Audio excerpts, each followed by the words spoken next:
교직신학 두 번째 시간으로 성경에 관해서 살펴봅니다. 특별계시와 성경의 관계를 먼저 보면, 특별계시는 구속사 전개와 각 시점에서 주어진 계시 사건이며, 성경은 그것의 문자적인 보존이라고 할 수가 있는 것입니다. 따라서 성경 전체는 특별계시이지만 특별계시 전체가 성경은 아니라는 것입니다. 특별계시와 성경의 차이점을 보면 방법의 차이가 있습니다. 특별계시는 외적인 나타남, 내적인 암시, 이적 등을 통한 전달 사건이지만, 성경은 그 전달 사건의 내용 및 상황에 대한 상세한 기록이라고 할 수가 있습니다. 시간상의 차이, 일반적으로 특별계시는 그것의 기록인 성경보다 먼저 주어졌다는 사실입니다. 성경의 권위를 우리가 인정하는 것입니다. 범위의 차이, 특별계시의 일부만이 성경에 포함이 되어 있는 것입니다.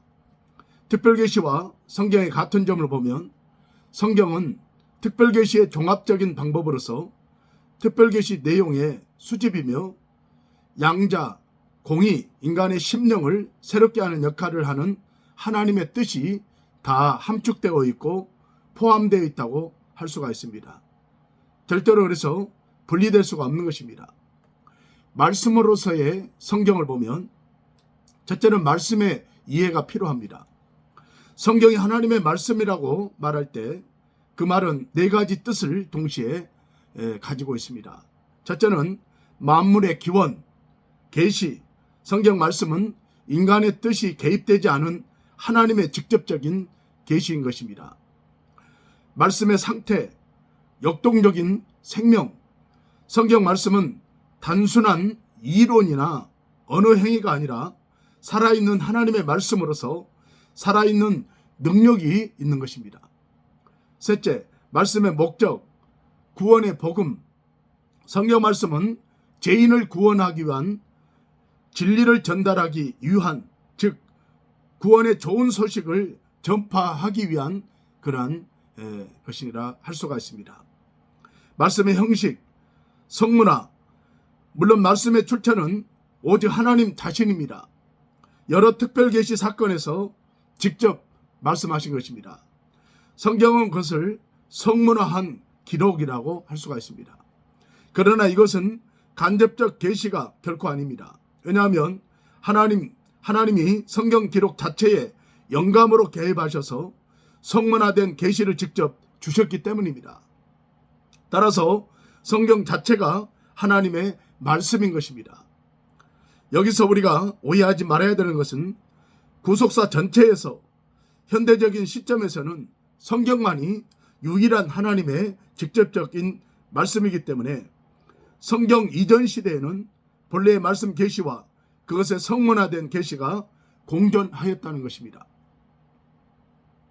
온 말씀 계시와 성경 관계는, 전자는 존재론적 말씀으로, 후자는 인신론적 말씀으로 이해하는 경우도 더러 있습니다. 말씀이 하나님 계시라는 증거, 오늘 내적인 증거를 보면 통일성, 성경은 주어진 시간, 공간, 역사적인 배경이 다르며 그 인간 저자의 모든 인격이 다 다르나 그 내용과 목적이 서로 완전 통일을 이루어서 예수 그리스도를 중심으로 구원 진리를 다 조화 있게 성경은 보여주고 있는 것입니다. 유호성, 성경은 우주와 인간을 창조하신 바로 그분이 말씀으로 인간 전 인격적인 구원에 유효한 적용성을 갖고 있는 것입니다. 절대성, 성경은 인생의 지침을 제공하되 선과 악과 옳음과 그름의 절대적인 근거를 제시하고 있으며, 성경 이외의 그 어떤 사상책에도 이와 같은 기준을 제공치를 못한다는 사실입니다. 외적인 증거를 보면, 예언의 증거, 성경의 예언은 완전히 성취되었고 또 성취되어 가고 있는 것입니다. 이적의 증거, 일시적 눈가림이나 자연 질서에 편승한 인간 이상의 능력 발휘가 아니라 창조자의 주권으로 행해진 진정한 자연 질서의 일시적인 오늘 극복인 이적은 성경의 권위를 다 확정시켜 주는 것입니다. 역사적인 가말릭의 증거, 성경을 믿고 받아들인 자들의 역사와 이방 사실을 신봉하는 자들의 일반적인 문화의 질적 차이는 창조자로서 피조물의 일반적 행복을 기원하는 하나님의 임재를 가마력으로 깨닫게 해주는 것입니다. 성령 영감론, 하나님께서는 인간을 통하여 성경을 기록하실 때 인간 기자로 하여금 오류가 없이 당신의 뜻을 다 쓰도록 능력으로 간섭하신 것을 가리키고 있습니다. 영감에 대한 성경의 언급을 보면 모든 성경은 하나님의 영감에 의해 쓰여졌으므로 비로소 믿음과 행위의 표준이 될 수가 있는 것입니다. 성경은 하나님의 감동으로 된 것으로 디모데후서 3장 16절에 말씀한 것처럼 성령이 가르치신 것이라고 고린도전서 2장 13절에 말하고 있습니다. 그리스도께서 내 안에 말씀하신 것이라고 오늘 성경 말하고 있습니다. 하나님의 말씀 또 뿐만 아니라 성경은 하나님의 지시에 의해서 기록되었으므로 절대 신빙성이 있고 인간의 임의대로 성경을 해석할 수가 없는 것이 특징이라고 말하고 있습니다. 영감의 성질을 보면 극단적인 견해인 기계적 영감설, 동력적 영감설보다는 우기적 영감설이 성경의 지지를 받는 것입니다. 기계적 영감설을 보면 정신활동이 중단된 성경의 기자가 성령이 불러주시는 그대로 기계적으로 받아 썼다는 주장입니다. 그러나 성경 가운데는 기자들에 따라서 독특한 문체, 개인적인 경험 등이 나타나고 있습니다. 경우에 따라서는 의도적인 자료 수집이 이루어졌으므로 이 주장은 타당치를 못한다는 것입니다.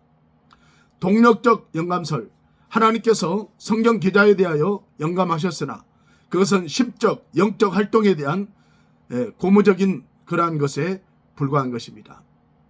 간접행위라는 그러한 주장인 것입니다. 이 주장은 성경 오류 발생의 가능성을 인정하는 것이 되고 특별 영감의 영역이 없어지므로 받아들일 수가 없는 것입니다.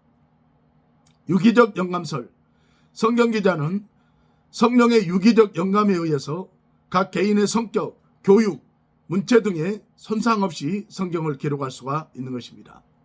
하지만 성경 기록 당시 성경에서는 항상 기자를 감동시켜서 그들의 능력이 죄의 영향에 의해 잘못됨이 없도록 심지어는 용어 하나에 이르기까지 다 간섭을 하신 것입니다. 그러므로 성경은 기자의 개인적인 특성과 시대의 특성을 포함하고 있으나 오류에 이르지는 아니한 것입니다. 영감의 범위, 사상만 영감되었다는 주장과 언어까지 영감되었다는 주장이 있습니다. 그리고 언어가 영감되었을 때 부분이 영감되었는가 전체가 영감되었는가라는 문제가 제기되고 있습니다. 사상 영감설, 사상은 영감되었으나 언어는 인간 기자의 선택에 따라 다르다는 주장입니다. 언어는 사상을 표현하는 수단이며 사상과 불가분의 관계가 있으며 사상의 영감만을 독립해서 수용할 수가 없다는 것입니다. 부분 영감설, 성경 가운데 어떤 부분, 교리적 문체나 도덕적인 문서나 신학 성경은 영감된 반면에 다른 부분, 역사적인, 과학적인, 연대적인, 부분적인 구약 성경은 영감되지 않았다는 주장을 말합니다. 그러나 성경의 기록들은 상호간에 긴밀한 연관이 되어 있으므로 부분만이 영감되었다는 주장은 성경 영감설을 부정하는 것과 마찬가지가 되어지는 것입니다. 완전 영감설, 성경 전체가 영감됐다는 주장입니다. 성경 모두가 영감된 것이라는 바울의 주장에 의해서도 확인이 되고 있는 것입니다. 뿐만 아니라 성령님께서는 성경 용어, 문체, 표현에 대하여도 영감하였으므로 성경 어느 부분, 어느 단어 하나에 이르기까지 주의를 기울여야 하는 것입니다.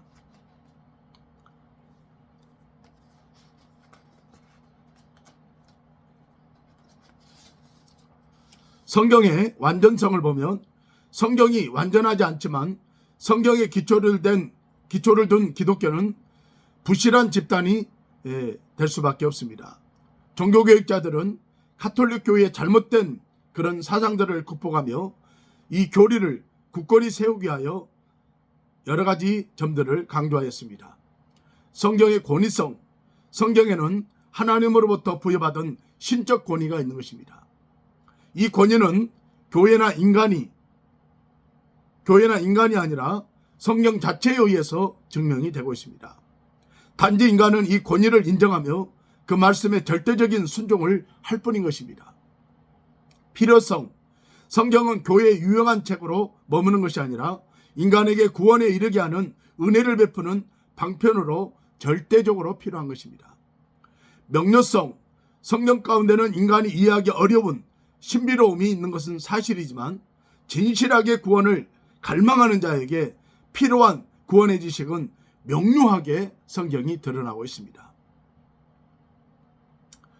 그러므로 교회나 사람의 해석에 의존하지 않고도 구원의 도리를 알 수가 있는 것입니다. 충족성, 가톨릭이나 유전을 제세례파가 내적 조명의 필요성을 주장하지만 성경은 그 자체로 개인과 교회의 영적 도덕적 욕구를 다 충족을 시킬 수가 있는 것입니다. 성경의 정경성, 성경이 하나님의 특별 계시이지만 영감에 의해 쓰여진 책으로서 이미 말한 바가 있습니다. 그 무엇이 정경성을 가진 진정 믿을 수 있는 성경이냐 하는 문제는 여전히 남고 있습니다. 먼저 성경 66권은 스스로가 정경임을 보여주고 있고 그 자체로서 권위로서 이것을 증명하고 있습니다. 교회사에서 종교회의를 열어서 공식 인정하여 오늘날의 성경이 이루고 있는 것입니다. 구약 성경 39권으로 구성된 구약이 정경으로 인정받은 것은 암미아 종교회의에서 결정이 되었습니다. AD 90년 공동번역 성서에 기록된 9권의 외경은 벌게이트 역에서 제롬이 삽입한 것입니다. 신약 정경 27권으로 구성된 구약이 정경으로 인정받은 것은 카리타고 회의에서 결정이 되었습니다. AD 297년 특히 신약 정경의 채택 원리에는 사도성, 영감성, 보편성이 강조되었습니다. 성경 해석의 원리를 보면 성경에는 하나님의 말씀을 1차적으로 기록한 원본과 그 원본을 옮겨 쓴 사본이라고 할 수가 있습니다. 히브리어, 아람어 히브리어와 아람어로 기록된 구약과 헬라어로 기록된 신약을 각 나라 말로 번역한 역본이 있습니다. 현재 원본은 존재하지 않으며 사본은 박물관에 다 수만 권이 있고 역본은 수천 방언으로 번역이 되어 있는 것입니다. 이러한 성경은 아래의 원칙에 따라서 해석되어야 하는 것입니다. 언어에 충실하며 문법적으로 오류가 없어야 됩니다. 당시 역사적인 정황이나 성경의 인간 기자의 개인적인 상황에 대한 이해가 전제되어야 하는 것입니다. 상하 원근 문맥을 파악하여 단편적인 해석을 피하는 것입니다. 성경 정체는 통일성을 지니고 있으므로 평형 규절을 참조하여 전체 내용의 조화를 깨지 않는 것이 특징입니다. 하지만 성경 해석에 있어서 무엇보다도 중요한 것은 성경의 원저자이신 거룩하신 성령님께서 우리를 진리 가운데로 인도하셔서 심오함과 하나님의 뜻을 깨닫도록 인도하시며 그 뜻을 조명하여 늘 성령의 감동에 따라서 그 뜻을 조명하여 주시기를 요청을 하는 것이 우리 사역자들과 신학도들의 이제 간절한 바람이라고 할 수가 있습니다. 이와 같이 이 강으로 이제 성경에 관해서 이제 강의를 하였습니다. 다음 시간 뵙겠습니다. 감사합니다.